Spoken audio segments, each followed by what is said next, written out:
ஒரே ஒரு செய்தி. 100 கொலை செய்த மனிதனை பற்றி உங்களுக்கு தெரியும். 99 கொலை செய்த அந்த மனிதன் ஒரு துறவியிடத்தில் சென்று கேட்டான். துறவி சொன்னார், நீ இவ்வளவு கொலை செய்திருக்கிற, அல்லாஹ் உன்னை மன்னிப்பாடா? கோவத்தில் அவரையும் கொலை செய்து 100 ஆக்குகிறான். 100 கொலை செய்ததற்கு பிறகு மீண்டும் மனம் தேடுகிறது ரப்பை நோக்கி செல்ல வேண்டும் என்று. ஒரு அறிஞரை பார்க்கிறார். அறிஞர் சொன்னார், ஒரு ஊருக்கு செல், நல்லவர்கள் வாழக்கூடிய ஊர் அது, அந்த ஊரை நீ சென்றடைந்து அவர்களோடு வாழ், அல்லாஹ் உன்னை மன்னிப்பான். அவன் செல்லுகிறான். செல்லக்கூடிய வழியில் மரணம் வருகிறது. நல்லவர்களுடைய உயிரை கைப்பற்றக்கூடிய மலக்குகள் வருகிறார்கள், பாவிகளுடைய உயிரை கைப்பற்றக்கூடிய மலக்குகள் வருகிறார்கள். இருவரும் போட்டி நடக்கிறது, இந்த உயிர் யாருக்குரியது என்று.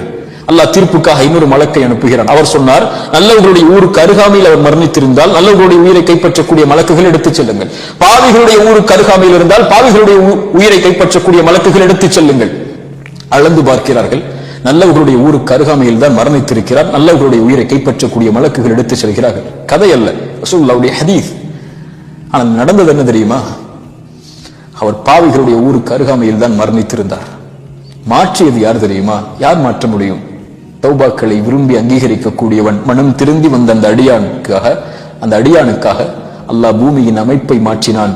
பூமிக்கு அல்லாஹ் கட்டளையிட்டான், நல்லவர்களுடைய ஊருக்கு அருகாமையில் நீ சென்று விடு, பாவிகளுடைய ஊருக்கு நீ தொலைவில் சென்று விடு என்று. 100 கொலை செய்து மனம் திருந்தி வந்த அடியானை அல்லாஹ் மன்னிக்கும் போது நம்மை மன்னிக்க மாட்டானா? ஆனால் மனம் திருந்தி அல்லாஹ்வுடைய பார்வையில் அந்த